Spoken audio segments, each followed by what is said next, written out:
We'll finish up, hopefully, where we left off last time, which is the choosing Shlomo as king, Shlomo becoming king. I'm not sure we'll finish it all today, but next Sunday, we do meet next Sunday, and we will spend some time in the Haggadah next Sunday. When will we be doing Megillat Ruth? That's after Pesach. All right, let's begin. We're up to chapter 1 of Malachim, in the middle of chapter 1. David has just sworn to Bathsheba that Shlomo will be the king. Now, the oath, and we finished last week on this note, the oath is that, as I swore to you previously, I swear now that Shlomo will be the king, and I'll do it today. What is still very unclear is whether, in fact, David ever took such an oath, which raises a question about, I'm not sure it raises a question about the validity of the oath. It could be that the oath is valid in any event, but it does place somewhat of a cloud over the choosing of Shlomo, which I think is, in any event, present in the description of Shlomo's being chosen in this chapter. He's chosen through an intervention, and it's not clear that David really wants Shlomo to be the king. It's not clear how much David originally knows what's happening altogether. And in contrast, to say Divrei Hayamim were there, Shlomo's the only candidate, and not only that, they work together. That when David is still alive, they're working together, planning the building of the temple, etc. So the contrast between the two accounts is very striking. Here, in any event, David does take this oath. Bathsheba swears, "May King David live forever," which has a double meaning. It's now that someone's taking your place, we don't want you to die. But in addition, it has an additional meaning of you do live forever through Shlomo, because without the kingship being established, there's no kingship. David's kingship isn't established until he finds a successor, and Shlomo, in fact, is a successor. So through Shlomo, in a sense, David lives forever. And now we're up to the point where, from the practical standpoint, Shlomo has to become the king, and what happens afterwards. It's not the most pleasant story in the world, but here it is. I call it the second ending of the book of Shmuel. The first was the ideal ending of the king understanding his role and perfect fulfillment of kingship, and God choosing David as the perpetual eternal king. And here we have the practicalities of kingship, which are very different. So we're up to chapter 1 in the 32nd verse. Vayomer HaMelech David, kiru li l'Tzadok HaKohen, u'Natan HaNavi, u'Livnayahu ben Yehoyada, vayavo lifnei HaMelech. So these three characters are very important. There's the Kohen, Tzadok. Remember, there are two priests at this time, Tzadok, and there's also Eviatar. Eviatar was a supporter of Adoniah. Natan HaNavi, of course. Benayahu ben Yehoyada was an army man who will figure very prominently in the next chapter and beyond. And he comes to the king. They should come to the king. Vayomer HaMelech lahem, K'chu imochem et avdei Adonechem, hirkavtem et shlo b'ni al hapirda asher li, horadatem oto el gichon, umashach oto sham Tzadok HaKohen, v'Natan HaNavi l'melech al Yisrael, utkatem b'shofar v'amartem Yechi HaMelech Shlomo, v'alitem acharav, u'bav yashav al kisi, v'hu yimloch tachtai, v'yoto tzaviti liot nagid al Yisrael v'al Yehuda. So these are the instructions that David gives, King David gives these three people, Tzadok, Natan, and Benayahu. And we remind ourselves that the person who has no parallel on the other side is Natan HaNavi. There are army people on both sides. Yoav is a supporter of Adoniah. There's a priest on each side. It's Tzadok and Eviatar. But there's only one prophet. And that's very significant. We remember that it's the prophet who has anointed the kings. Shmuel was both the anointer of Saul and of David. That sort of tips the balance.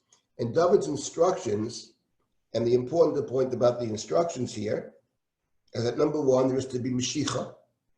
Is to be anointing. It's interesting that David commands that both Sadok and Natan anoint the king. Now, presumably, the anointing is done by one person, and there's a singular verb, umashach, and in fact, it's going to be the priest who does the anointing. But the text, David purposely includes Natan as well. Natan is perhaps the central figure here in the choosing of Shlomo. And the additional reason Natan is significant is because there's a cloud over Shlomo. The cloud is he's the son of Bathsheba. It was Natan himself who had admonished David for the Bathsheba incident. So it has to be Natan who can say to David, but the other son of Bathsheba, he's okay. He's the one who is appropriate to be the king. Now, the interesting point over here is that, and the important point here, is not only that David has chosen Shlomo to be the king, but verse number 35, march up after him, after he's been anointed. V'yash'uva v'yashav al kisi. He should sit on my throne. V'hu yimloch tachtai. He will reign in my stead. And the point over here is that Shlomo becomes the king in the lifetime of David. Typically, you wait till the king dies and then the next king takes over. But in our case over here, Shlomo reigns in David's lifetime. It's parallel to what we had discussed earlier in terms of the patriarchal narrative, that Yitzchak replaces Abraham in the lifetime of Abraham. As soon as he meets Rivka, he becomes Adoni, he becomes the master in the story in Breshit, which of course is parallel to our story over here. And this is the important point. We're not waiting for David to die. David is appointing Shlomo in his lifetime, and therefore that gives additional impetus and force to Shlomo, because while David is still alive, there's no question, he's actually sitting on David's throne. That's a very important point. So these are the instructions that are given to these three people. And we are told, before we get to the carrying out of the instructions, moving over to verse 36, Vayan B'neiyahu ben Yehoyada et HaMelech Vayomer Amen. Ken Yomar Hashem Elohi Adoni HaMelech, Kasher Haya Hashem im Adoni HaMelech, Ken Yiyeh im Shlomo, V'yigdal et Kiso, Mikisei Adoni HaMelech David. So B'neiyahu speaks up over here, and he says Amen. It should be so. He mentions the name of Hashem several times. Ken Yomar Hashem Elohei Adoni HaMelech, Kasher Hashem im Adoni HaMelech, Ken Yiyeh im Shlomo. So we have over here the mentioning of Hashem Elohei Adoni HaMelech, which again affirms the fact that it's God who chooses the king. Asher Yivchar Hashem Elokecha Bo, and he adds in addition that his kingship should be even greater than yours. That's not an insult to the king. That's an affirmation of David's kingship. So David, you are our master, the king, and my blessing is that your kingship should be even more powerful now that you have a successor, now that you have Shlomo. This is stated by B'neiyahu ben Yehoyada, and in the continuation, all three of them, and together with other army people, in verse number 38, they followed David's instructions. Vayarkivu et Shlomo al Pirdat HaMelech David. He rides on David's mule. Also, I mentioned last week that the Megillah plays off this story in many interesting ways. This is one of them, the idea of riding on the king's mule. In the Megillah, it's riding on the king's horse. That's what actually does Haman in the Megillah. Over here, it's a positive. Over here, he dafka wants Shlomo to be on the king's mule. Those were David's instructions. He's instead of me. He's a continuation of me. So they fell down to Gichon, so the water of Gichon. Vayikach Tzadok HaKohen et Keren HaShemen. Mina Oel Vayimshach et Shlomo. So the priest is the one who does the anointing. And Vayamru Kol Ha'am Yechia Melech Shlomo, and the people scream out and shout out, "Long live! May King Solomon live!" Vayalu Kol Ha'am Acharav, V'Ha'am Mechalalim B'Chalalim, Smechim Simcha Gedolah, V'Tibaka Haaretz B'Kolam. So there's a sense the people are rejoicing. And the point over here, and the important point, is that what David has done has the approval of the people. It's the joy which is coming from the people, ha'am. It's one might say it's a national celebration, that now we have a successor, one that David has chosen, and this is affirmed by the people, to the degree that literally the earth split open by the uproar. Meanwhile, back at the ranch, we have Adoniah with his party, with Yoav and with Eviatar and his other brothers, minus Shlomo. And they have their own party, which is organized by Adoniah. It's all organized by Adoniah. He has the support of Yoav and Eviatar, who assist him. But essentially, it's Adoniah's party. And now we go back to Adoniah, and we are told about the reaction of Adoniah and his group to what has just transpired, to the choosing of Shlomo as the king. And here's interesting that this section is very much in keeping with the book of Shmuel. What we're going to encounter here, we have encountered many times in Sefer Shmuel. So let's take a look at this beginning in verse 41. Vayishma Adoniyahu v'chol ha'kru'im asher ito v'hem kilu lecho. Adoniah and all the guests who were with him, who were called by him. Notice that the text emphasizes that everybody that's there is called by him. The same way he hired 50 people to run in front of him, which suggests to us that the support for Adoniah is not very deep.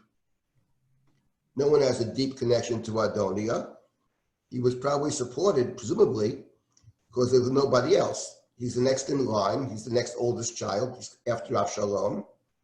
And no one else seems to have been chosen by the king. So he's the natural selection.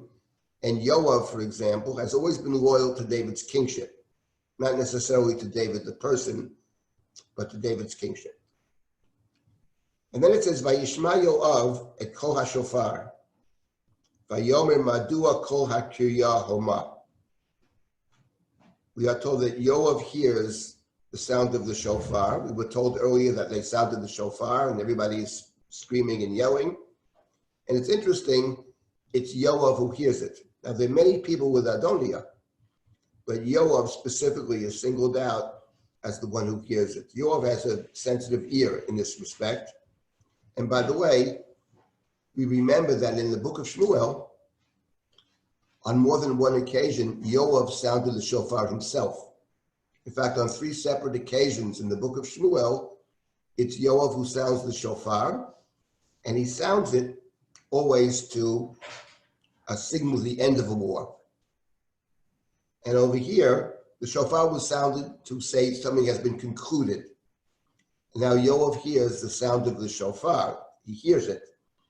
And one might say it's Yoav who understands that something has been concluded. The struggle for the kingship is over. There is no more struggle. Yoav has that sensitivity. It's only Yoav. Presumably everybody hears the shofar, but Yoav understands what it means. He asks the question, what's happening? Why? What is the screaming about? He can't yet formulate what it's about, but he has an intuition. Odenu medaber, and even as he's talking, V'nei Yonatan ben Eviatar hakohen ba. And Yonatan is the son of Eviatar. He comes. Vayomer Adoniyahu bo ki yishchayil ata v'tov tivaser. So Yonatan is a messenger, and Adoniah says, come, you're a good man, and a good man will bring good news. So at this point, let's pause for a moment and think about what's taking place. We have a group of people. Apparently, they sent a messenger out, a scout or a spy, somebody to bring back information. He comes out with information, and Adoniah comments, oh, he must have good news. He's a good man, and a good man is going to bring good news. And when you hear that expression, he's a good man, he's going to bring good news, it recalls for us two things. First of all, it recalls for us precisely a parallel story, precisely parallel. And the story that it recalls precisely is the story of Avshalom. When Avshalom, there's a war between David's troops and Avshalom's and his troops. David himself is not in the battle. David was told, you stay home. If you die, the war is lost. So you stay home. David's not a fighter anymore at that point. And David is waiting for news of what takes place. What took place in the war against Avshalom was two things. Number one, that David's soldiers defeated the soldiers of Avshalom. That's number one. What took place additionally was that Avshalom was killed in the battle, killed essentially by Yoav in the battle. So there are two pieces of news, and David is waiting for news of the war. And in that story, after the end of the battle, the victory of David's troops and the death of Avshalom, we're told back in Shmuel, let's find that verse, that's in chapter 18 of Shmuel. And verse number 19, chapter 18 of Shmuel Bet, verse number 19. Vachimat ben Tzadok Amar. Achimat is the son of Tzadok. Remember, there were two priests that David has. Is Evyatar. He's the survivor of the massacre of Nov. David takes him as his initial priest. Then David adds another priest named Tzadok. Achimat is the son of Tzadok, and Yonatan is the son of Evyatar. Achimat ben Tzadok said, Arutzana vavasrat hamelech kishvato Hashem miyad oivav. So he said, let me tell the king that God has vindicated him against his enemies. Let me tell David that David's forces have won the war. David is a victor. David has won the war.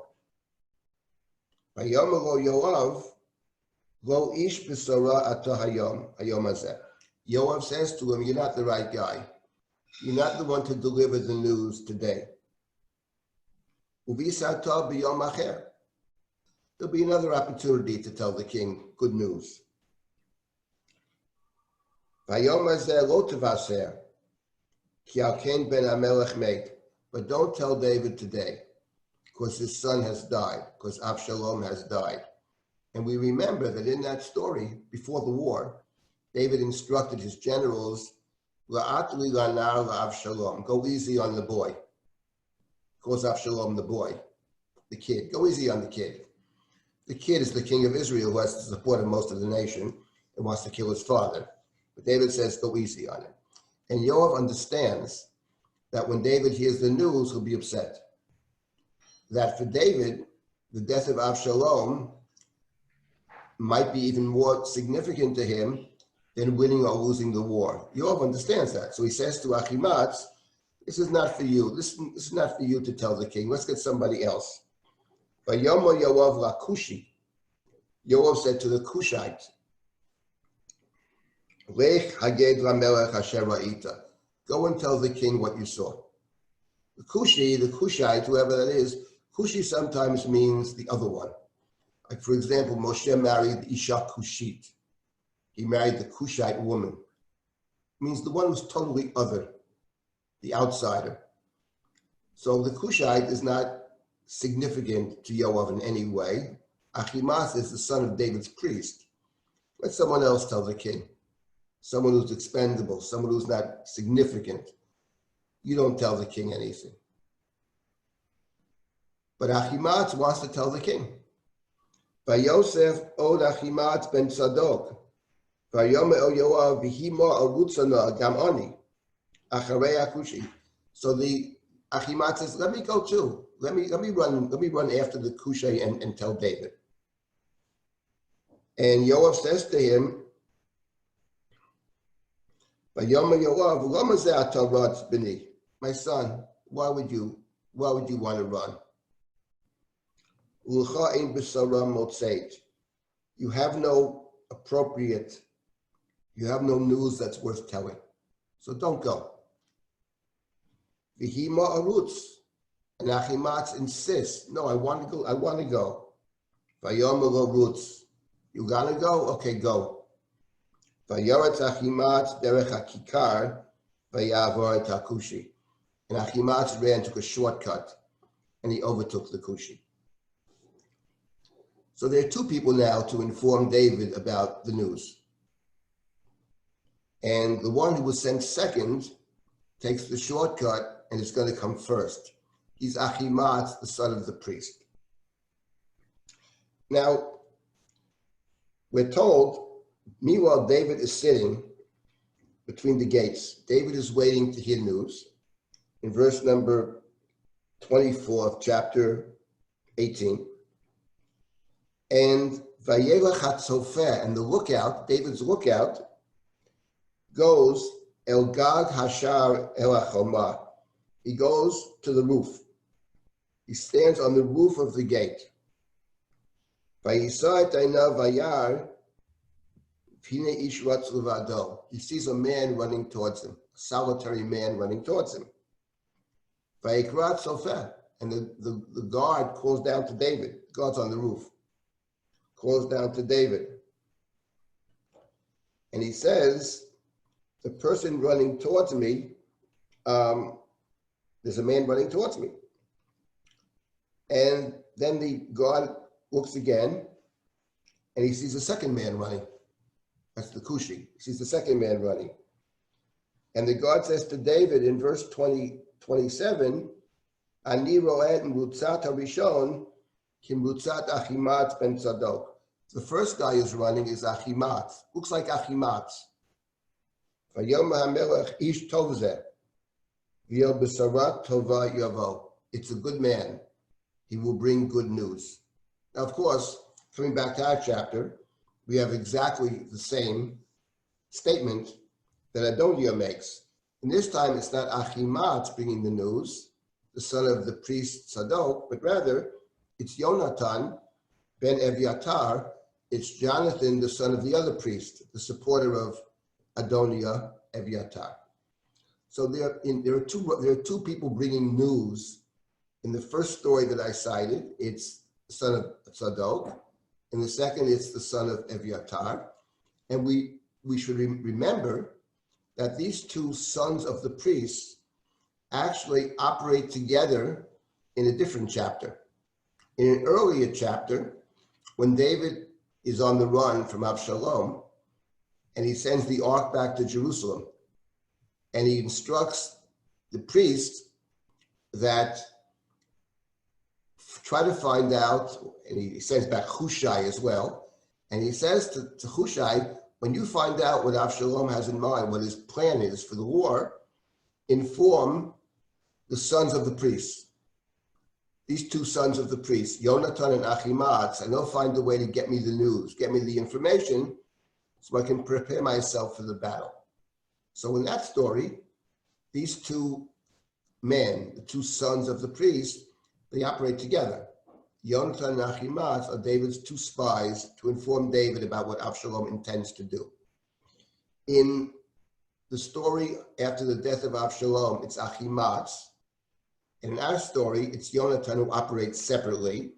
The response in each case is, he's a good man who'll bring good news. Now, in the first instance, it's interesting, there were actually two different messengers bringing David the news about Absalom.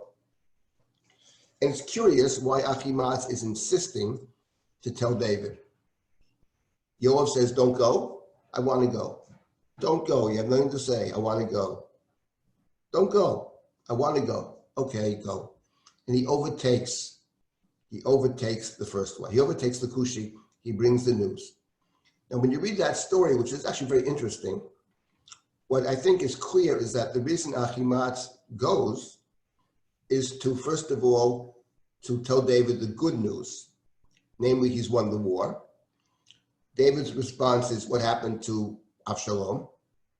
That seems David's primary concern. And Achimaatz doesn't answer him. He says there was a great hubbub, something happened I couldn't tell, and then stand aside. And then the Kushi comes, and David says, what happens to Avshalom? All your enemies should end up that way. So the Kushi tells David truth. In a sense, Achimaatz can be seen as A, giving him the good part of the story, and B, preparing him perhaps for the worst.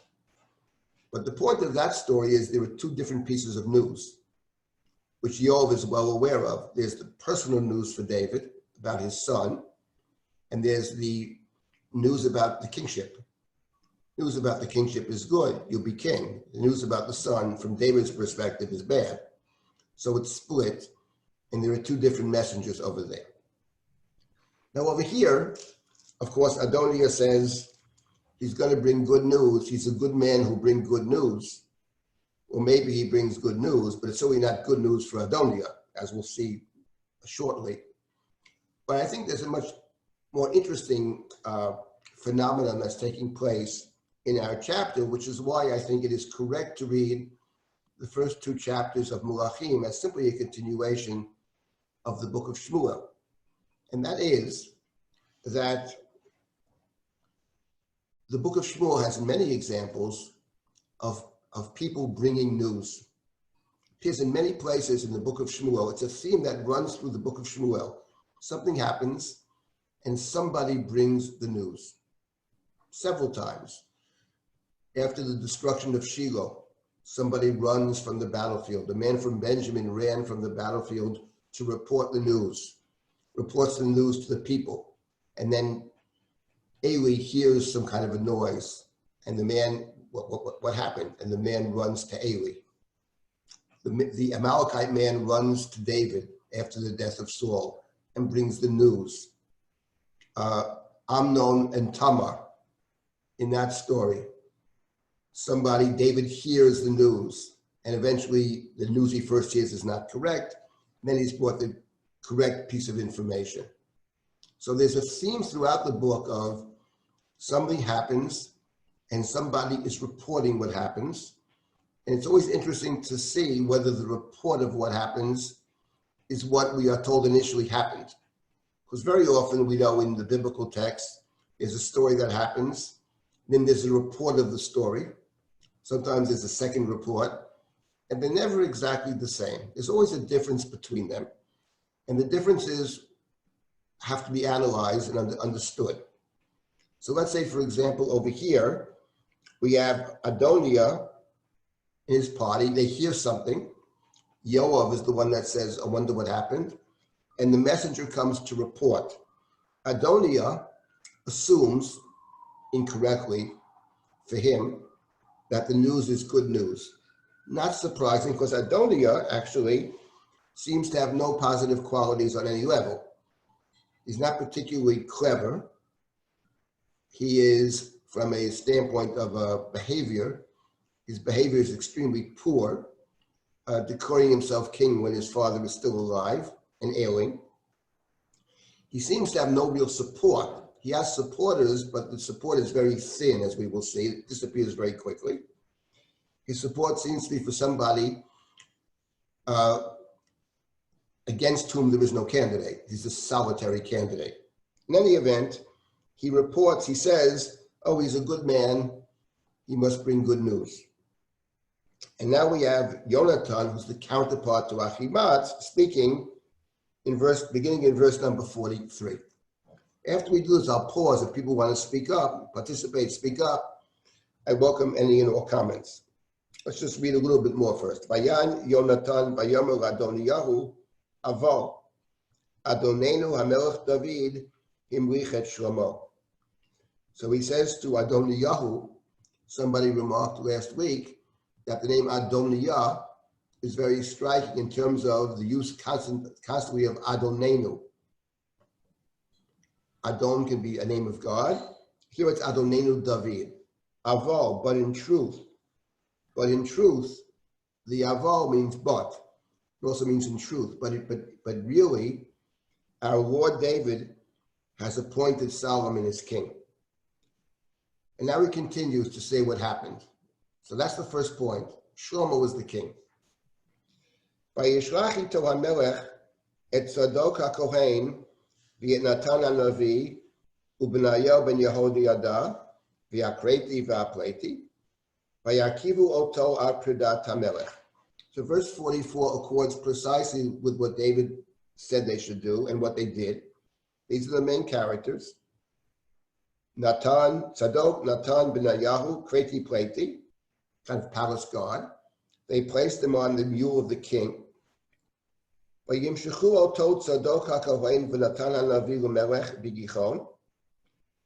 he says, and Tzadok, and he adds Natan, both anointed him as king. Vayalu misham smechim, and everybody left there very happy. Vatehom ha'kiryah, and the uproar, the earth was split by the uproar. Hu hakol asher shematem, that's the voice, that's the sound that you heard. That accords with verse number 40. It's exactly verse number 40. V'gam yashav Shlomo al kisei hamlucha, and Solomon, in fact, sat on the king's throne. That, I don't think it actually says that he did it. We know that David commanded that he should do it, but the messenger says, in fact, he sat on the throne. So in other words, he in fact is king. He's both anointed king and he also sat on the throne. L'shevet al kisei, which appears in the Torah, also in the Megillah, Kishevet hamelech al kisei machuto, so he already sat on the throne. V'gambo avdei hamelech levarechet Adonenu hamelech David lemar, and also the servants of the king came to bless David, saying, Yetev Elohim et Shem Shlomo mishmecha v'gadel et kiso mikisecha. And not only that, but the servants of the king said, may God prosper the king, Shlomo. May his throne, may his kingship be even greater than yours. That we have in the text earlier stated by Benayahu alone. But according to the messenger, it's stated by all the servants, Avdei HaMelech. And then we have the end of verse number 47, Vayishtachu HaMelech al HaMishkav, and the king bowed low on his couch. And that we don't have at all, that the king bows down. And that's a very interesting phrase. The king bowed down on his couch, on his bed. Because we have this in the Chumash, actually. We have it in the Torah when Yaakov instructs Yosef to take his body back and to bury him back in the land of Canaan. And Yosef says, I will do it. And Yaakov says, swear to me that you will do it. And Yosef swears. Vayishtachu Yisrael al Rosh Hamitah. Then Jacob, Israel, bowed down at the foot of the bed. So of course, Jacob bowing down at the foot of the bed is bowing down to Joseph the viceroy. It's bowing down in appreciation. Perhaps it's bowing down to God, to thank God because God had said to Jacob, I will bring you back up. After you die, I'll bring you back up. It's a fulfillment of Joseph's dream that everybody will bow down to him, including his father, son of the moon. But of course, it's more than that. It's a gratitude for the fact that Joseph will carry out the will of Jacob. So over here, this piece of information which the messenger adds, that David is grateful that his will has been done, which is exactly parallel to the story of Yaakov and Yosef. That's very powerful over here. And everything that has happened says the messenger, that's all about David. It's not primarily about Shlomo. He chose Shlomo. But the will of David has been fulfilled, and David is grateful that his will has been fulfilled. So David's will has been fulfilled. There's nothing to talk about. Was the first words out of the messenger's mouth were, our master David has appointed Shlomo. And now he doesn't stop with this. He continues in verse 48, does the messenger, V'gam kocho amar hamelech, and the king said more than this. Baruch Hashem Elohei Yisrael, Asher natan hayom yoshev al kisi, v'einai ro'ot. And blessed, says David, is the God of Israel, who permitted me to see with my own eyes, even as I am alive, the future king of Israel. That's another powerful statement. It reminds us, for example, of what Hashem said to Moshe at the very end of the Chumash. Moshe's about to die, and God says to Moshe, go up to Mount Avarim, and I will show you the land. You can't enter, but you will be able to see it. And what a blessing. He's actually able to see the future. It's a rare blessing. You can actually see the future. And David is grateful to God who shows David the future. In fact, we are reminded in reading this verse, which is the last verse the messenger says, of the very powerful chapter 7 of 2 Samuel, Shmuel Bet, where David had wanted to build the temple. And God says to David, through Natan, you're not going to build me the temple. Your son is going to build me the temple, but not you. And David has a response to God's statement to David, whom he calls my servant David. You're not going to do it, but your son will do it. I will establish the Bayit. I will establish your dynasty. And David responds to God, what more can I say? Uma Yosef o David. And David's response, which is one of the great speeches in the book, is parallel to what Moshe, to the story of Moshe, when Moshe is told he can't enter the land. Rav al Tosef daber elai od badavar hazeh. Don't say anything more. And David says about himself, what more can I say? But what a blessing this is that you have promised to establish the house. And over here we have exactly that verse that David, we're not told this, the messenger adds this piece of information. And the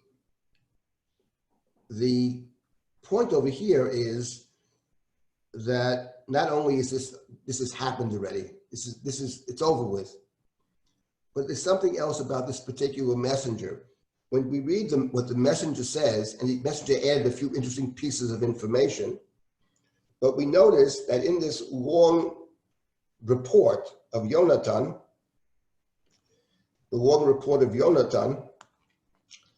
and I actually, in talking to you, I wonder about the very name Yonatan itself, because of course Yonatan is also the name of David's friend, the altruistic and noble Yonatan, who actually makes David the king. It's Jonathan who enables David to be king. And it's Jonathan who reports, a different Jonathan, that David's kingship has been established. I wonder if there's a connection between the two, if the names are not incidental. No, nothing's incidental in this book. But what strikes me is the use of the word v'gam, which appears, and also, verse 46, v'gam, verse 47, v'gam, verse 48, v'gam. You get a sense that as the messenger is giving the information, he's not just repeating what's happening, but he himself gets caught up in the excitement. He gets caught up in the moment. This is the moment when the kingship of David is actually established. And it's an unbelievable joy. It's a great simcha. The description of the dancing and the rejoicing and the musical instruments recalls for us what we studied earlier in the book of Shmuel when the ark was brought to Jerusalem. The unbelievable joy that God has found God's place, God's final resting place, which is Jerusalem. And the kingship of David has found its place, the kingship, not just David the king. We know David's going to have kingship at the end of Shmuel Bet, chapter 24. but we didn't know how it's going to work. And now we have the kingship established through a person, through Shlomo, one that David himself has chosen, and it takes place in David's own lifetime. And the messenger actually gets caught up in the excitement. The messenger gets caught up in the moment. This is the place where the kingship of David actually is implemented. The kingship is actually established. And after the messenger says all this, in verse 49, Vayechedu vayakumu kol hakruim asher ladoniyahu vayechu ish kedarko.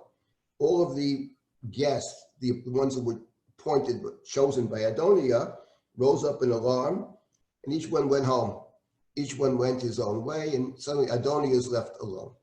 Okay, I'll pause here for a moment, and if anybody wants to comment or whatever, please unmute yourself and speak up. Everybody's welcome to say something. Hi, it's Dina. I was just thinking about the parallel of Israel speaking as a father and speaking to the 12 tribes and kind of not giving them a real positive future. And this King David just speaking not as a father, but as a king to his king as for the positive future of Israel. Well, I'm not sure that David speaks about a future. I mean, well, first of all,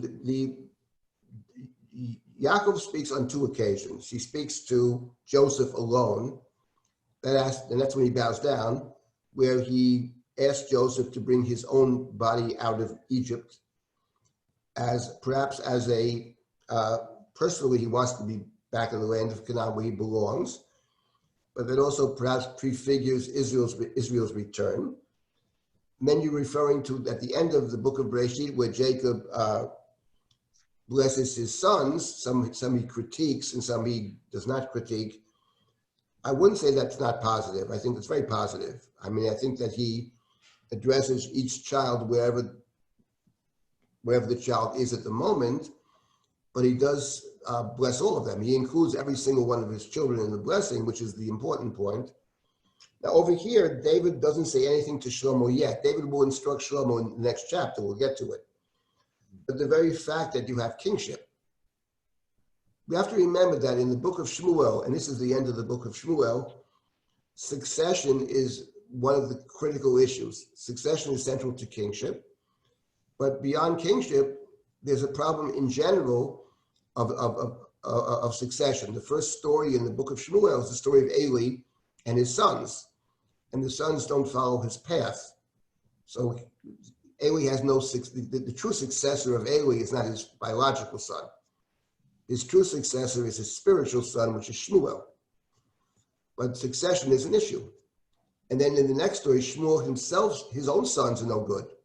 He appoints his sons as judges in chapter 8, and they don't follow in his path. They take bribes, they're corrupt. So we have a problem of succession there. Then when you get to the first king of Israel, which is King Saul, he has a very noble successor, but the noble successor doesn't want to be king. The noble successor sees in David one who is better than himself, and he promotes and supports David as king. Then when you come to David, that's when the succession issue is very central, and the son that's born to Bathsheba dies, and his oldest son Amnon is killed by Avshalom, and Avshalom is killed, and Adoniah is obviously inappropriate. He'll die soon also. And the one who becomes chosen is somebody about whom we know virtually nothing, which is Shlomo, and it's not so simple, because Natan goes to Bathsheba and says, if you don't step forward over here, you're going to be seen as a sinner. You're going to be killed, basically, you and your son. So we have to do something right now. We have to somehow convince the king, the two of us, to choose Shlomo as the king, and he has a plan how to do it, and it works. The two of them together. But certainly succession is not a simple matter. And over here, the point is, we know nothing about Shlomo yet, zero. But we do know one thing, that there is a successor, and that's the point of the story over here. He's given no instructions yet. He will give instructions in the next chapter, and the instructions may be very problematic for us, but those are the instructions that he will give, and we'll see what they are. But the very Messenger. act of succession is significant. Yes, go ahead. the messenger is amazingly powerful. In one speech, the whole coup from Adonijah is over, and he's clinging to the altar and is brought to Solomon. It's just what an amazing, that presentation ended all possible war within the camp. That's right. I mean, we'll see that Adonijah hasn't totally given up yet, but you're 100% right. It's actually over. Whether Adonijah fully gets it or not, as we'll see, it's a great speech. And one of the points I made is that it's in total keeping with the book of Shmuel. You know, the idea that the book of Shmuel ends in chapter 2 of Kings is 100% correct. That I have no disagreement with that. It's true. But what I disagree with is that it doesn't end in chapter 24 of Shmuel. There's two endings. The Shmuel ending is the ideal, beautiful ending, the Akedah, and this ending is very different. Kingship is not the same as the patriarchal narrative. It's much darker. It's very political. And we know what the book of Shmuel says about politics, the kind of person who will rise to the top, the kind of deals you make to get to the top, the amnesia politicians have once they get to the top, etc. And that will all factor in this chapter, and especially in the next chapter. The next chapter, it all comes together in terms of the negativity, the negative sides of kingship. But you're right. The messenger said basically it's over. Solomon is the king. David made him the king. He sits on David's throne, and David is grateful that he's able to see it. Well, what a blessing to be able to see the future. Okay, anybody else? So we're coming to the end of chapter 1. And now we have the following. So Adonijah is by himself. Adonijah yarei mipnei Shlomo. Adonijah was fearful of Solomon. Vayakom vayelech vayachazek b'kanot hamizbeach. He runs off and he holds on to the literally the horns of the altar. The altar has kronot, 4 horns, and he grabs on to the altar, which provides a kind of sanctuary. We're familiar with this from the Torah. The Torah says that if somebody kills in a premeditated fashion, in chapter 21 of Shmot, in Mishpatim, V'chi yazidish Ariel yargo b'yarma, meyim mizbechi tikochenu lamut. And even from my altar, take him down to be killed. From the fact that Adonijah runs off to the altar for protection, presuming that Solomon will kill him, from this I think we can infer that had Adonijah become the king, Solomon's life expectancy would have been very short. In other words, typically someone who thinks X is going to do something to me, he's thinking, I would have done that to the other fellow. And he assumes that the same way, if I had become king, the one potential person who could replace me, the one I didn't invite to my party, which is Shlomo, I'd get rid of him. He assumes that Shlomo maybe understands that. Certainly Nathan the prophet understood it. So he assumes he's going to be killed. So he runs off to the altar for protection. Sanctuary. He's going there for protection. The Torah, as I mentioned, mentions running off to the altar. The Torah then provides an alternative way to save the one who was the unpremeditated killer, the Ir Miklat. What seems to have preceded the Ir Miklat is this idea that the temple itself, which is not a temple is a place of peace. We know that you couldn't hew the stones for the altar. Can't have any iron implements. So the sanctuary, the temple, provides a place of safety. I suggested when we studied Shmuel that maybe that's one of the reasons David runs off to the city of the priests. The first place he goes is the city of the priests. He's seeking sanctuary there, at least temporary sanctuary. So he assumes that's a place that's safe.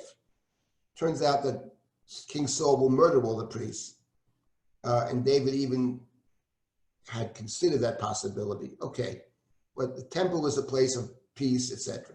So that's where Adoniah runs off to. Vayugad Shlomo lemar, hine Adoniah yoreh et hamelech Shlomo, v'hine ochaz bekanot hamizbech lemar, yishavali kayom hamelech Shlomo, im yomit et avdo becharev. So Solomon is told that Adoniah is running off to the altar, and he says, the king should swear to me. Yishavali hayom, I want you to swear that you're not going to kill your servant, calls himself your servant, by the sword. So Shlomo responds, Vayom Shlomo, im yiyelu ben chayu, lo yipol misarato arza. Ben chayu is often a military term. If he acts in a worthy fashion, in a valiant fashion, if he's a valiant person, not one hair will fall from his head to the ground.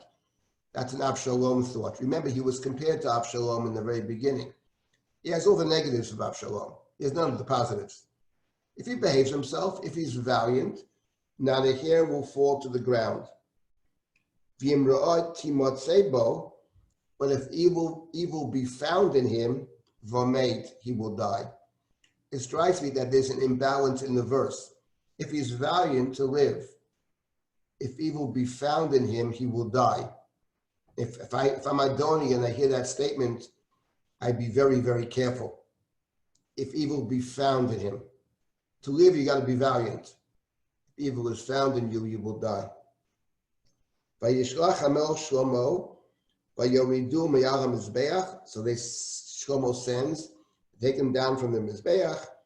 Vayavo vayishtachu hamelech Shlomo, vayomer Shlomo lechu beitecha. And Solomon said to him, go to your house. Now, go to your house actually also resonates for us with Avshalom. Remember when Avshalom runs away and then Yoav intercedes on behalf of Avshalom to have the king bring Avshalom back. Yoav's thinking presumably is Avshalom is a worthy successor to the king. Yoav is never unfaithful to David's kingship. He's always loyal to David's kingship. He's not always loyal to David the person. And I would add two things. David the person is not always loyal to David's kingship either. To the kingship, he's not worthy. And B, given the choice between the two, certainly on at least one occasion, we have to side with Yoav against the king. Yoav does not come out poorly. Now, he does things that David doesn't like. He's a complicated character. But for example, in the story of Avshalom, where David is crying and crying and crying, and Yoav says, hey, if he lives, we all die. It strikes me that the book, the narrator, takes the side of Yoav a lot more than the side of David. Anyway, so Yoav sent the woman from Tekoa, the wise woman, to convince David to bring Avshalom back. And she gets David to swear that he will protect her son, whom the others want to kill, who in fact is Avshalom. And then she says to the king, how you're telling me what to do? How about yourself? What about Avshalom? So the king says, did Yoav put you up to this? Yes, he did. Okay, Avshalom can go home to his bayit. He can go to his house, but he can't see me. And that is actually what angers Avshalom, that the king won't see him. And that's when Avshalom is fully determined to kill the king. So over here we have a similar statement. Go to your house. Go to your house means go to your house. You're not going to see me. You're kind of under house arrest. You behave yourself. Don't make trouble. You live. Anything, if evil be found in you, you will not live. So once again, there's an Avshalom link. He's linked to Avshalom in all the negative ways. But Adoniah he looks very beautiful, he's very handsome, he's very ambitious, but he has no positives. That's the end of chapter 1. Now let us continue with the second chapter. And we'll see as far as we can get. And next week, I'd like to see if we can finish this next week and spend some time on the Haggadah as well, just before Pesach. So this is chapter 2. Okay. Vayikrevu Yemei David Lamut.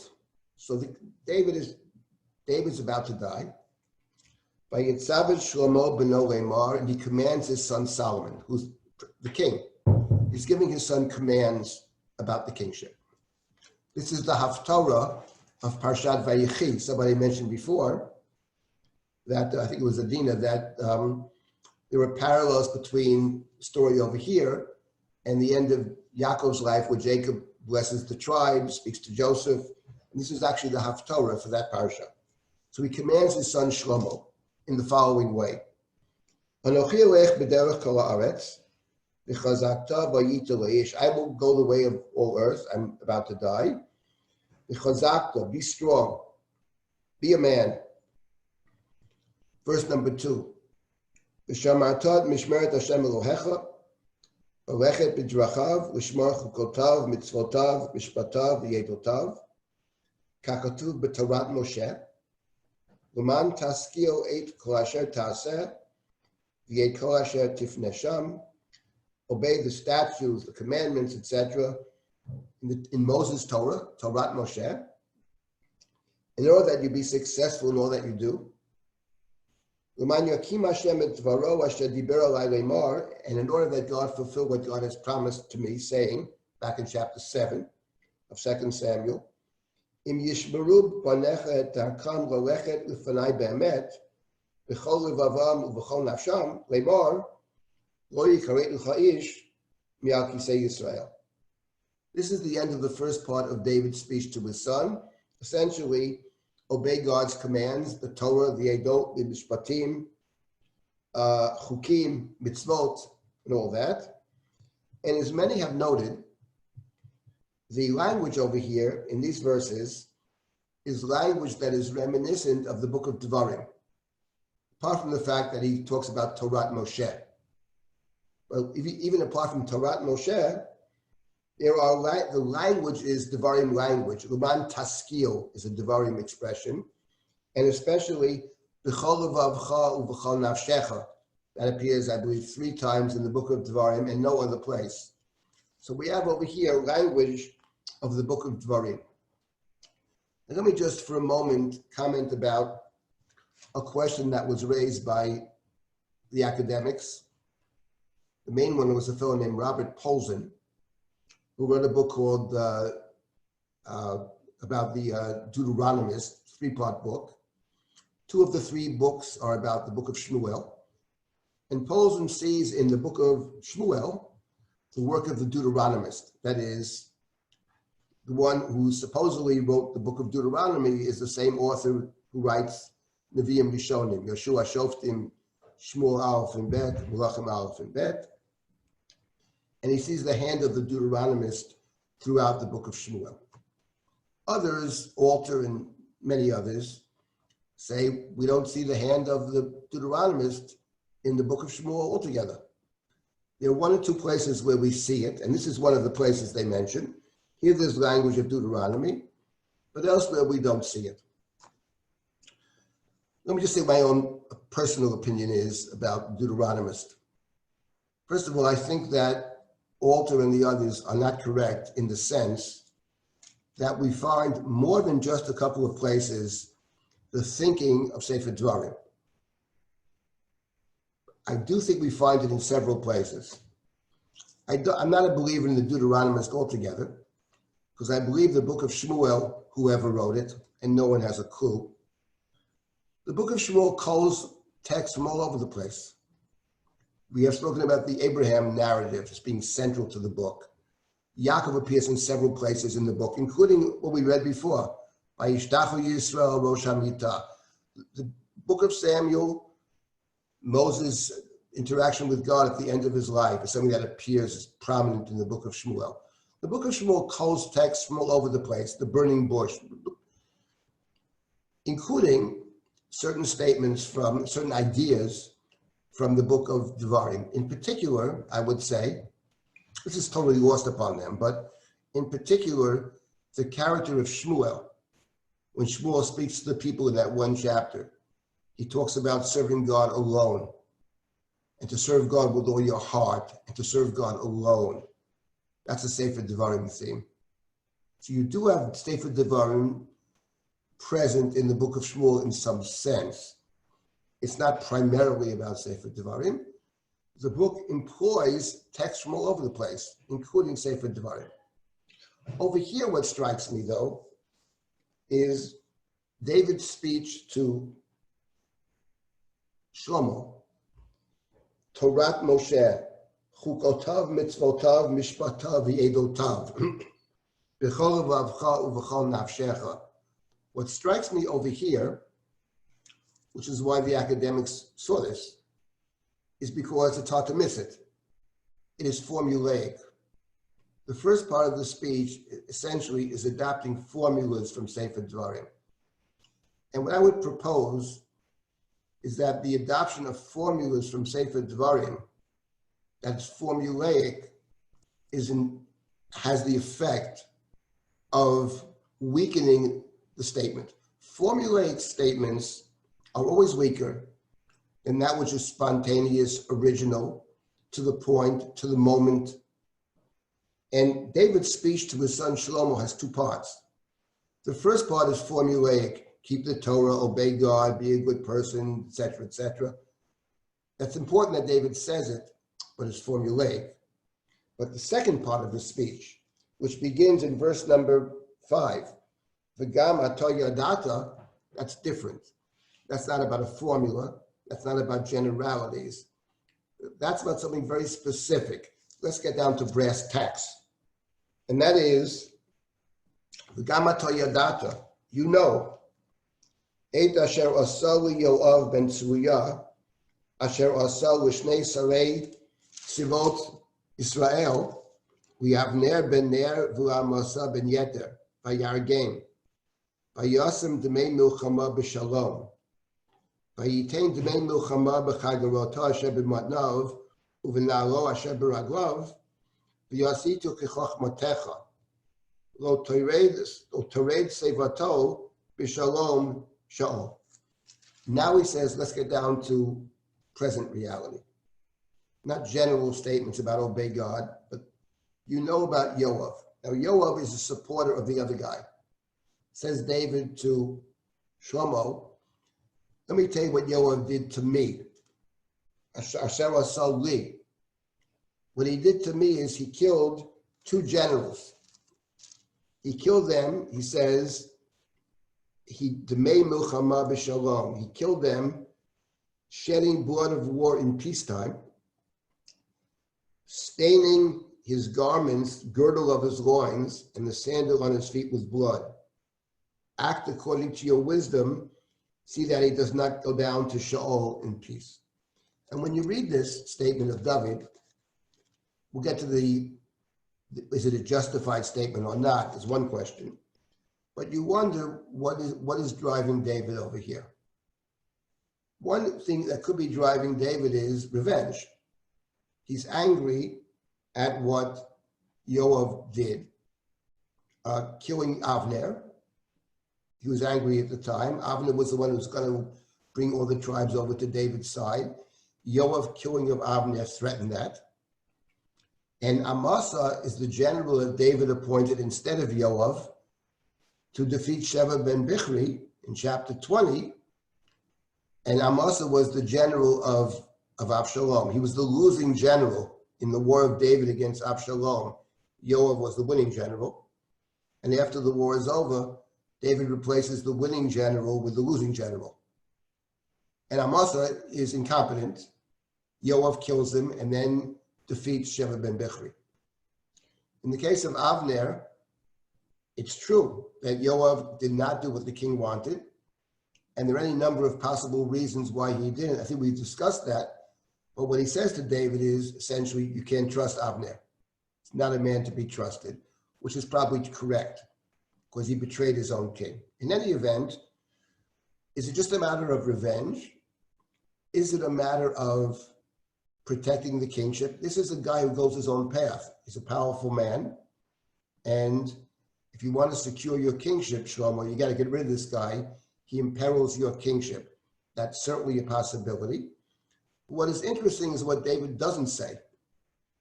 And I suspect the real anger against Yoav is that Yoav was the one who killed Avshalom.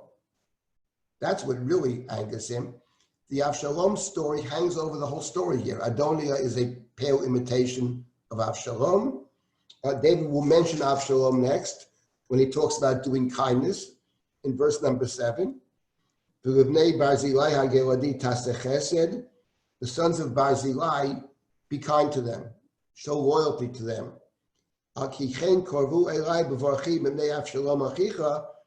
And they were kind to me when I ran away from Avshalom. So he mentions Avshalom in the sense of helping those people who protected me during the war. But he doesn't mention that Yoav killed Avshalom. He doesn't mention that. He mentions instead that Yoav killed 2 people that David had appointed as generals in his stead, which suggests to us that there is, part of this is certainly a protection of Shlomo's kingship.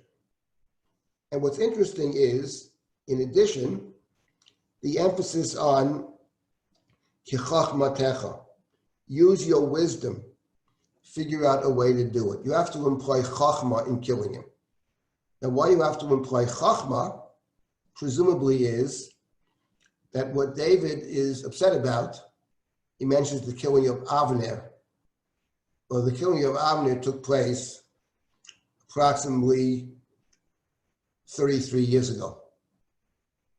And for the last 33 years, Yoav ben Tzruya has been his general, including when David wanted to kill Uriah Hachiti, he calls Yoav. The war against Ammon, Yoav is the hero. Sheva ben Bichri, it's Yoav. So suddenly you're going to execute a man for killing somebody 33 years ago, when for 33 years, you've done absolutely nothing about it. Quite the opposite. You didn't even get rid of him at the time. You kept him on. So it requires a certain amount of wisdom to figure out how to behave. We'll see how this plays out in the story, either now or the next time or next week. I'll just read a little more and then I'll wait for some comments here. So the next is Barzillai the Giladi, and then we come in verse number 8. V'nei imcha Shimi ben Gera ben Hayimini mibachurim. V'hu kilolani kolanim retzet b'yom lechti machanayim. Now with you, he says to Shlomo, is Shimi. Shimi ben Gera. Shimi is the spokesperson for the house of Benjamin. When David was fleeing from Absalom, he came down and he cursed David. He threw stones at David. He greeted me when I came to the Jordan. Greeted would be a strange term. He cursed me out. And I swore to him. Means he greeted me when I came back. Shimi meets him twice. He curses him when he leaves. And when David succeeds in defeating Avshalom, returns, Shimi is the first to greet him. And when he came back to greet me, I swore to him, I took a shvuah, I would not kill him. But now, you don't let him get off. Don't let him go scot-free, he says. You're a wise person, you're a chacham. You know what to do to him. And bring down in his old age, his gray hair, down to Sheol in blood. The last 2 words of our hero David are B'dam Sheol. Now, these are the last words of David to his son Shlomo, who has ascended the throne. One of the points that I've made many times is that the writer, the book, if he had wished to do so, could have simply reversed the order of what David says. He could have said, listen, you have Yoav, you have Barzillai, sons, you have Shimi, you got to deal with business, it's a messy business. Now let's get down to the other stuff, the mitzvot and the Torah and the Eidot and the Chukim and the Mishpatim and all that stuff, and obedience to God to ensure the throne. And the last words could have been, obey God. And, those David's last words. But the last words are not that. They're B'dam Sheol, to the grave in blood. So there's no accidents in the text. The chapter, the text, the book, wants you to leave with this thinking about kingship. And it's highly problematic on top of everything else. What would it possibly mean to say, I swore I wouldn't kill him, but you're a smart guy, you should kill him. But in effect, if I instruct my son to kill him, aren't I in effect killing him? From a technical standpoint, you could say I didn't actually do it. But from any kind of moral standpoint, if I swear I'm going to do something or not to do something, then I instruct somebody else to do it because I can't do it, but you should do it. In effect, haven't I really done it?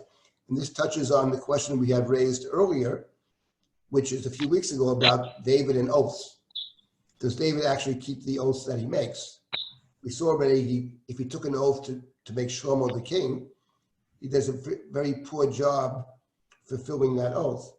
He has to be pushed into it by the prophet and by one of the wives.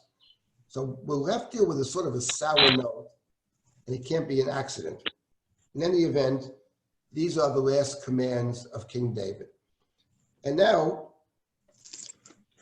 I just wanted to make one comment about the use of the word chachma.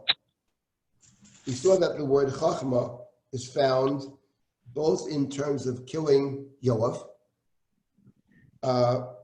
bring him down, don't let him go down in peace to the grave, and in terms of Shimei, bring his bloody head down to the grave. By the way, it's interesting that when it comes to Yoav, it says, don't allow him to go to Sheol in peace, b'shalom. When it comes to Shimei, it says, bring his head down to the grave in blood. So let me just say a word about the difference between those two and why perhaps the book employs that particular language. In the first instance, not going down in b'shalom. In the second instance, bring his head down b'dam, in blood. The story of Avner, if you remember the story of Avner, which of all the stories, actually, I could see David being extremely upset. David had a deal to bring all of Israel over to his side. He's winning the war against the forces of Saul. He's going to win eventually. Avner says, let's make a deal. And David is willing to make a deal that Avner will bring all the people to his side. David will be the king. And Avner presumably has a job waiting for him. The only possible job he could have would be Yoav's job, commander-in-chief of the army, which may be one of the reasons that Yoav gets rid of him. But that's not what Yoav says. Know what the text says. The text said he avenged the blood of his dead brother, Avner had killed. And the text says that Yoav told David, you can't trust Avner. Okay. What's interesting is, if you remember the story of Avner, Avner comes to David, and 3 times it mentions that he leaves b'shalom. He left in peace. So the text over here plays with the word shalom, and I would add something else, which I think speaks well of David, actually. And that is, David is a killer, no question about it. He's an Esau figure.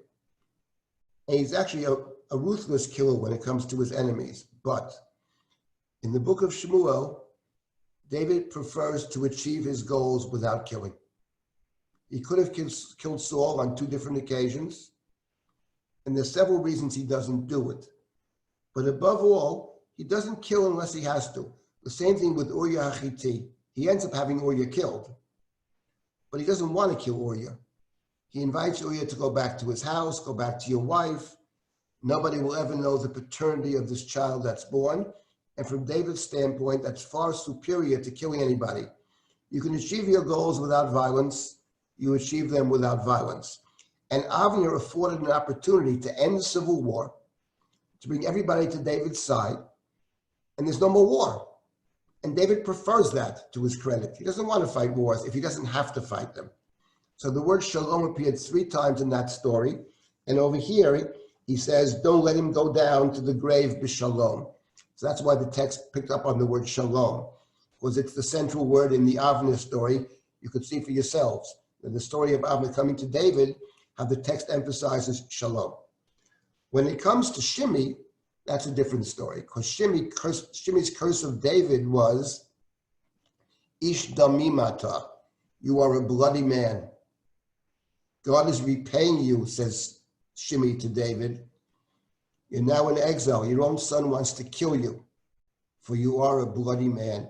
And he emphasizes that twice, that David is a bloody man. You're going into exile because you're a murderer. Now, the fact of the matter is, he says you have murdered the house of Saul, which may or may not be true. But we, the reader, know what is true is why David does certainly go into exile, because David is a murderer. Not the house of Saul necessarily, but of course, Uriah Hittite. And in fact, the prophet Nathan said exactly that to David. I will establish evil from your own house. The sword will not depart from your house. So what Shimei said to David, Ish damimata, is simply a reiteration of what Nathan the prophet said in chapter 12 to David. Everything Shimei said is exactly true, which is why David doesn't kill him. It's because he speaks the truth. But now, at the very end, and the last story, he says, he cursed me with a terrible curse, for Radatad Sevato Badam Shaol, bring his head down to the grave in blood, is in a strange way an affirmation, another affirmation, that what Shimei said about David is actually true. Ish damimata. The very statement that David makes about the terrible curse, namely, you're a killer, you're a bloody person, is affirmed by David's own last words, so with that, we don't end up with a, it's not a very pleasing note that the story of David ends on. This is the decision of the book. The book has decided that in these chapters, which talk about the nature of kingship, how one becomes king, etc., to end on this note, and it doesn't only end with this, it will end with what Shlomo was going to do, which is to eliminate anybody else, to solidify his hold on the throne by eliminating these people. It's interesting, by the way, and we'll get to this next week, that Shlomo does kill Yoav, that Shlomo does kill Shimei. But what is very curious is that the text never mentions that he fulfilled statement number 2.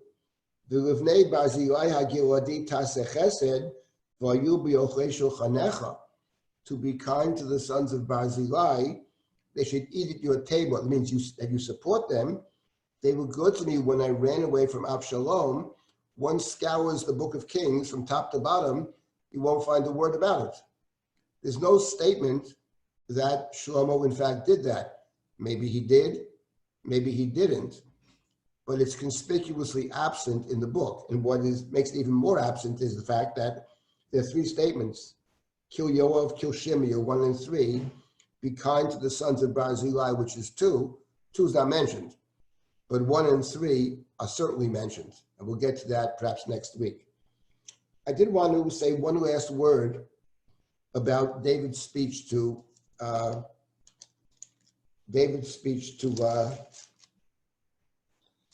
Shlomo. And that is the emphasis on the word chachma. Verse number 6, v'yosito kechachmatecha, use your wisdom, use your smarts. And in verse number 9, when he gets to Shimei, al tenakeyu ki ish chacham ata.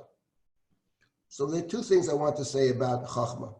One I essentially said already, which is that in each case it requires chachma, because in each case it's very problematic. Because in the first instance, you're killing somebody who's been around for many, many years, who David retains even after the Avner story, which happened over 33 years ago. So that's a long time ago. So you have to figure out some way to justify. That's the chachma in the first instance. In the second instance, it's even more problematic, since David admits himself that he took an oath not to kill Shimei. How do you get around an oath? We know, generally speaking, you don't get around an oath. And here, he's even commanding his son to get around the oath. You're a chacham, he says. You're a wise person. You figure out a way to kill him. So in each of the two instances, the chachma is used to kill somebody. In each of the two instances, it requires cleverness because on the surface, it's problematic. How could you do it? That's one point. But I believe there's an additional point about chachma over here, which is very important, especially when one is studying the book of Malachim, which we're not doing. We are interested in kingship, in the establishment of the kingship, in the problems with establishing kingship, etc. And after we complete this, we'll have a couple of sessions on the book of Ruth. But there's something else about Shlomo, who in the book of Kings anyway is a very mixed bag, I would say. Has some positive sides to him and some extremely problematic sides to him. Unlike, say, Chronicles, where he's totally positive. But Sefer Malachim is problematic. But Shlomo's great achievement, apart from the fact that during his reign there's peace, there's shalom. But what Shlomo is known for, of course, and the book spends several chapters on it, is the building of the Beit HaMikdash. Shlomo is the builder of the temple, Solomon's temple. What's interesting, though, is if you think about building the temple, what is needed to build the temple? So the temple in the book of Kings, of course, is modeled upon the temple in the book of Exodus. In Sefer Shemot, which we completed recently, it talks all about the building of the Mishkan. The Mishkan is the portable temple. The builder of the Mishkan is Bezalel. He's the great builder of the temple. What qualifications does Bezalel have to build the temple? The qualifications are stated by the Torah in two different places. See, I have chosen Bezalel to be, right? V'amaleo tov ruach Elohim. I have filled him with the wisdom of God. B'chachma, b'tfuna, u'v'dat, u'v'chol melacha. Chachma, bina, and dat. Ruach Elohim, I would say, the Spirit of God is also wisdom. Basically, he's wise. And the builders of the temple are called Chachmei Lev. Uvelev kol Chachmei Lev natati chachma. I have filled the wise people with wisdom. So the prerequisite to building the Mishkan is Chachma. The builders of the Mishkan are called Chachamim. Chachamim may mean artisans, skilled craftspeople, whatever. But the word is Chachma. And it's not just Chachma alone. It's Chachma, Bina, and Dat. Chachma, Bina, and Dat. In the Sephardic version of the Shemona Esrei, the first blessing, the first thing we ask for, Atah Chonenu Yodam Dat. So the Ashkenazim say, Chonenu Meitcha Deya Bina V'Haskel. But Nuchsel Sephardi is Chachma, Bina, V'Dat. Chabad. Chachma, Bina, and V'Dat. It's all about wisdom. It's the first thing we ask for. We ask for the insight, the wisdom to help build the world. That's how we start our blessings. First blessing. It's about building our own sacred space, actually. It's what the Shemona Esrei is about. First request. But here you have a story of Shlomo, who's the wisest of all. There's no one more wise than Solomon. But how is that wisdom first employed? The wisdom is first employed in chapter 2. You're a wise guy. You're a smart guy. You know how to kill people. And in point of fact, not only does Shlomo kill Yoav and Shimei, he figures out a way, because he's a chacham, figures out a way to do it. That we'll see next week. But the first thing he does actually is not to kill Yoav and Shimei. The first person he's going to kill is his own brother, which itself is very striking. The book begins with brother killing brother. Now, Avshalom also killed his brother. But in the case of Avshalom, it's much more justified than the case of Shlomo. Shlomo's killing his brother is largely a political move. He thinks his brother still has desires upon the throne. Okay, that could end up being dangerous for Shlomo as well. I don't deny that. But my point about the Chachma is you have a book in which the first king of Israel builds the temple, which is the employing of Chachma, and a book which emphasizes the wisdom of Solomon. But what do we make of the fact that the initial use of the Chachma is to kill? And we know that temple and killing are mutually exclusive. The temple provides, under certain circumstances, a kind of sanctuary. For premeditated murder, but for non-premeditated murder, or perhaps for political situations, the temple does provide sanctuary. So temple and killing, temple and blood are mutually exclusive. It sounds like the book of Melachim is suggesting that even before Shlomo ascends the throne and does whatever he does, there is something already undercutting Shlomo's kingship. And that's the use of the word Chachma. We'll see more, but we're not studying Melachim right now. But it's a very interesting thought, and I think a very correct thought about the book of Melachim. So this is as far as we get this week. Next week, the plan for next week is to just to finish this chapter, and David's kingship will be established, and then to spend some time on the Haggadah. I did want to mention one thing. We're in the midst of very uncertain times, dangerous times, difficult times. I didn't send out a message before Shabbat. Adrisha has every week a message and a newsletter or whatever. Just want to mention, if you didn't see it, I didn't want to say one thing about the Haggadah, the 2 minutes.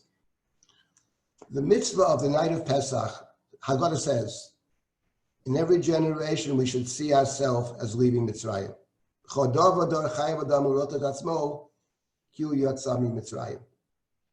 And actually the text of the Haggadah, the primary text, Arami Oved Avi, the wandering Aramean, pilgrim's prayer, when you bring the first fruits to the temple, which is the core text of the Seder. In that text, one of the reasons it's chosen, no doubt, is that the person who brings the fruits to the temple talks about my father was a wandering Aramean, Arami Oved Avi, or love and try to kill my father, or whatever. In the second verse, Vayareu otanu hamitzrim vayanunu. The Egyptians harmed us and they persecuted us and they placed upon us labor. And the person who's speaking in the land brings the fruits to the temple, says they harmed us, they afflicted us, they hurt us. So suddenly that person who was speaking sees himself as being there, puts himself in that place. And that's what and Haggadah picks this up. In every generation, we have to see ourselves as there, whatever that means. But we're deeply connected to that event. It's not a historical event for us only. It's something which talks to our present reality. And that's a difficult thing to do, to actually put yourself in the other person's place, to see ourselves in terms of being in the other's place, to imagine being in Egypt, to imagine being in a place where you're leaving Mitzrayim and you don't know where you're going to go. You're walking out to a desert. There's no water, there's no food. You're leaving slavery, that's great. Where are you going and how do you plan to get there? Very unclear. To put yourself in that situation of uncertainty, of danger, that is the mitzvah of the night of Pesach. I was thinking about that in terms of our own situation today. Wherever each of us finds ourselves, for me, I find myself mostly at home, actually only at home, never leaving.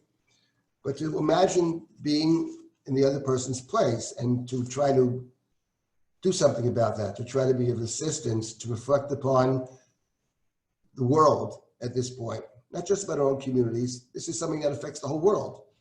To see ourselves as human beings connected to the world and each of us trying to figure out what we can do in our own way to be of assistance to the other, to see ourselves in that place, to imagine ourselves in that place. I think that's the challenge of the Seder and the challenge of it's the mitzvah of the moment. It's our challenge today.